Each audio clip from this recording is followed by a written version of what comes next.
السلام علیکم ورحمۃ اللہ وبرکاتہ۔ جماعت پنجم، مضمون اردو، نظم نمبر 13 ہے صبح کے نظارے۔ اس نظم کے شاعر سعادت نذیر۔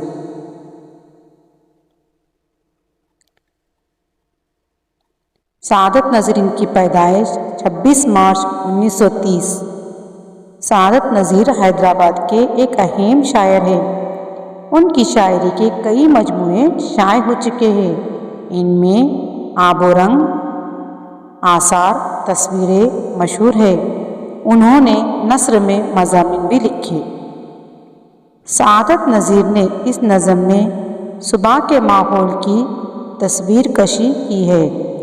صبح کے وقت باغ کا سماں بڑا خوشگوار ہوتا ہے۔ کلیاں چٹک کر پھول بن جاتی ہیں۔ شبنم کے قطرے سبزے اور پھولوں پر دمکتے ہیں۔ ٹھنڈی ٹھنڈی ہوا سے سارا ماحول مہکا ہوا ہوتا ہے۔ وادیاں، پہاڑ، جنگل جگمگا اٹھتے ہیں۔ ان سارے خوبصورت نظاروں کا ذکر شاعر نے اس نظم میں کیا ہے۔ آئیے نظم پڑھتے ہیں۔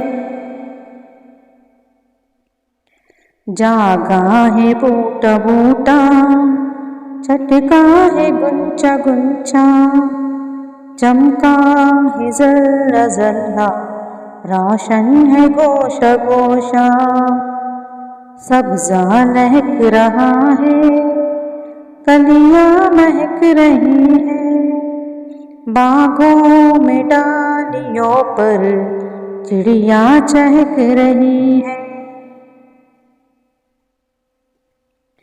شبنم کا ہر چمن کو وہ آرسی دکھانا، پتوں کا پھر خوشی سے وہ تالیاں بجانا، پھولوں میں نازکی ہے، کانٹوں میں تازگی ہے، ہر دل میں ایک خوشی ہے، ہر سمت روشنی ہے۔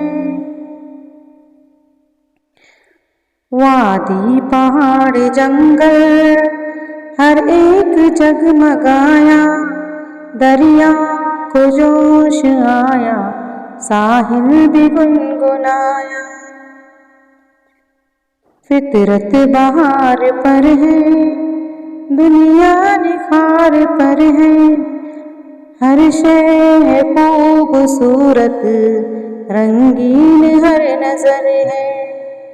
سچ پوچھئے تو منظر کیسے ہیں پیارے پیارے، دیتے ہیں لطف کیا کیا یہ صبح کے نظارے۔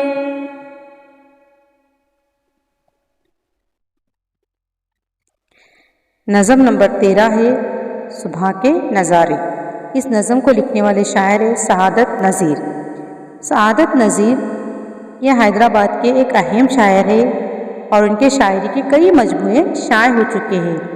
ان کے جو شاعری کے جو مجموعے ہیں ان کا نام ہے آب و رنگ، آثار، تصویریں۔ یہ تمام جو مضامین ہیں ان کی مشہور ہے۔ انہوں نے نثر میں مضامین بھی لکھے ہیں، بہت سارے سبق بھی انہوں نے لکھے ہوئے ہیں۔ سعادت نذیر نے اس نظم میں صبح کے ماحول کی تصویر کشی کی ہے۔ صبح کے وقت باغ کا سماں بڑا ہی خوشگوار ہوتا ہے۔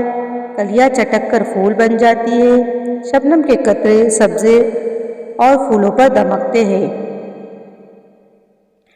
ٹھنڈی ٹھنڈی ہوا سے سارا ماحول مہکا ہوتا ہے۔ وادیاں، پہاڑ، جنگل جگمگا اٹھتے ہیں۔ ان سارے خوبصورت نظاروں کا ذکر شاعر نے اپنی نظم میں کیا ہے۔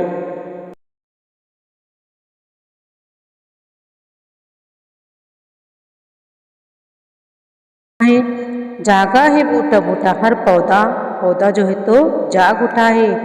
چٹکا ہے گنچا گنچا، ہر کلی جو ہے تو چٹکنے لگی ہے، کھلنے لگی ہے۔ چمکا ہے ذرہ ذرہ، روشن ہے گوشہ گوشہ، ہر ذرہ جو ہے تو چمکنے لگا ہے اور ہر گوشہ، ہر کونا جو ہے تو روشن ہو چکا ہے صبح ہونے کی وجہ سے۔ سبزہ لہک رہا ہے، کلیاں مہک رہی ہے۔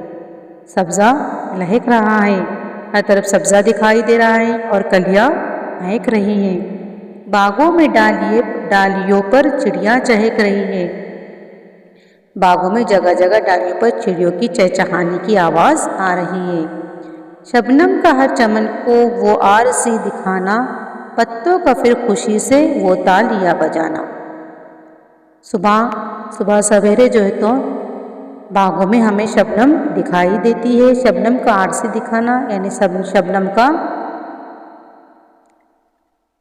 کا عارضی دکھانا یعنی شبنم جو ہے تو چمن کو اپنی حقیقت دکھا رہی ہے۔ پتوں کا پھر خوشی سے وہ تالیاں بجانا، پتے خوشی سے تالیاں بجا رہے ہیں۔ پھولوں میں نازکی ہے، کانٹوں میں تازگی ہے۔ صبح سویرے پھول بھی نازک دکھائی دیتے ہیں، کانٹوں پر تازگی دکھائی دیتی ہے۔ ہر دل میں ایک خوشی ہے، ہر سمت روشنی ہے۔ صبح ہونے کی وجہ سے ہر دل میں ایک طرح کی خوشی چھائی ہوئی ہے اور صبح ہونے کی وجہ سے ہر طرف ہر سمت میں روشنی ہے۔ وادی پہاڑ جنگل ہر ایک جگمگایا، دریا کو جوش آیا ساحل بھی گنگنایا۔ وادی پہاڑ جنگل ہر ایک جگمگا اٹھتے ہیں، دریا کو بھی صبح ہونے کے بعد میں جوش آ جاتا ہے اور یہ ساحل بھی گنگنانے لگتا ہے۔ فطرت بہار پر ہے، دنیا نکھار پر ہے، ہر شے خوبصورت رنگین ہر نظر ہے۔ صبح ہونے کی وجہ سے ہر چیز رنگین ہے اور خوبصورت دکھائی دے رہی ہے۔